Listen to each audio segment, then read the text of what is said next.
adiga libaaxa sidiisa waxaad ka daawatay TV-ga ama isagoo sawir joornaalada ayaad ku aragtay ama waxaad ku aragtay isagoo shabaq ku jiro oo dadka ay daawanayaan laakiinse weligaa dhab ahaan uma aadan arkin awooddiisana ma aadan arkin sidoo u dagaalamayn ma aadan arkin laakiinse maanta anaa ku dhisayo sidoo u dagaalamayo iga raacay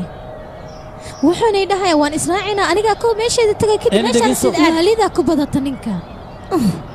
nin qatar ayuu isku malayaaba wooba iscajabiyay burcadda dalkeena joogta burcadda kale oo xiriir kale leh dunida meel walba ay kaga joogaan waxaan awood u leeyahay inaan gacanta ku soo dhigo aan soo xiro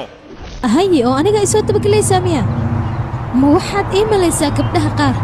waxay doonaan ha ahaadaan aniga awooddaasaan leh Indian Ocean aan sheegay buurta ugu weyn dunida Himalaya haddii aad fuusho xataa waxaan balan qaaday meel walba aad joogto dunida aad kaga nooshahay inaan gacanta kugu soo dhigo waxaad samaynaysaa ii sheeg war mala socota aniga haddii aan xanaaqo waxaan doonay inaan samayn karo wax walbana aan kugu samaynayo adiga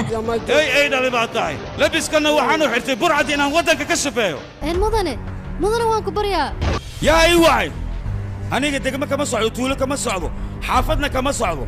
waddanka ayaan ka socdaa